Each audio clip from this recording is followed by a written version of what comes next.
Welcome back to the Ultimate Cleveland Sports Show. We've talked Browns, we've talked Cavs. Only thing left on the table, the Guardians. They start the second half of the season tonight at home against the San Diego Padres. By the way, that's a game that's on Apple Plus. I think that's the only way you can watch it unless you go down there. They're 4.5 games up. They were 9 games up not that long ago. And they're going to need some guys to step up and really kind of step out of the shadows that they were living in the first half and become something greater in the second half. We picked guys that we are picking to do that. G, you can start. Who's your player? Man, listen, we ran a graphic about a week ago, and we talked about Angel Martinez and how he's getting on base, being very selective at the plate, getting innings started, and then he just started hitting the ball too. He's not just a guy that's on base because he's walking. He's getting on base because he's coming up with clutch hits and doing some great things. You look at his OPS there. I think he's warranted more playing time. I think he'll get it. And he's one of the new guys that they keep bringing up with Noel and Schneemann and some of these other guys. But I've liked what I've seen out of him, especially if you can get somebody to kind of fill in a two-hole here or there and just be an athlete in the outfield. So I like Angel Martinez. I want to see more of him. All right. I hope you're right. I like this kid a lot. I'm going with a guy that I don't even – when I gave the name to Mike, I said, does he qualify? But I'm going with Bo Naylor. I don't think Bo Naylor has become what we thought he was going to be. For much of this season, he was hitting around 180. Yeah. And it led me to ridiculously say maybe it's time to get something for him while there's still value there. Maybe they should trade him. And David Fry looked like he could handle the everyday catching. I couldn't have been more wrong because since I made those comments, David Fry is hitting about 200, and Bo Naylor is hitting about 300. So I think that Bo has turned a corner. Every young player goes through it, and I think the light has gone off for him. And if he can continue to stroke the baseball the way he has in the month of June, I think they can, put his name in pen in this lineup for years to come.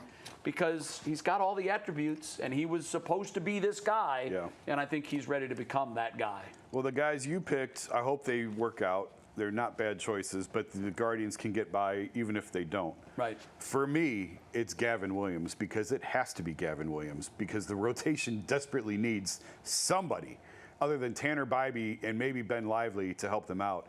Williams was the biggest prospect. It was really Daniel Espino was the #1 prospect. He's been out with injuries. And then it was Gavin Williams, and then it was Tanner Bybee.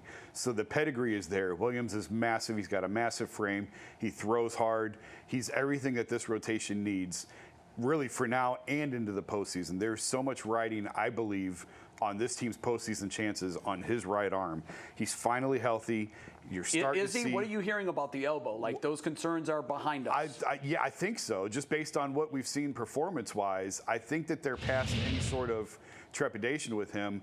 This was supposed to be a very minor thing, and it ended up costing him basically the entire first half of the season.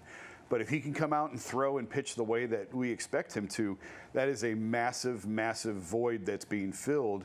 I feel comfortable. I know they're second-year guys, and it's not fair to put this much pressure on them.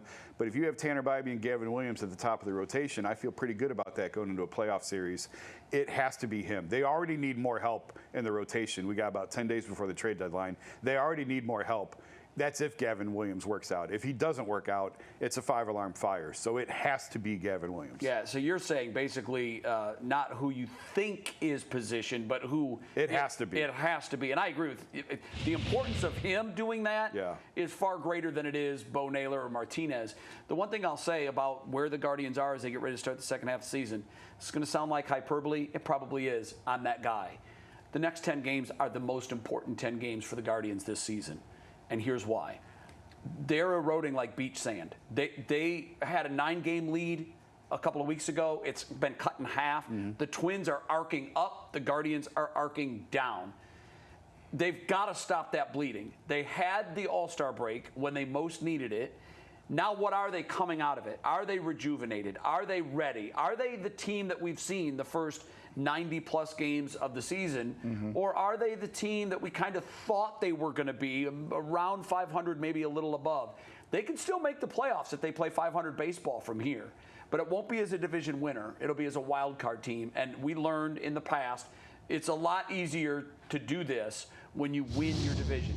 Most important thing on the radar for this team right now is the front office.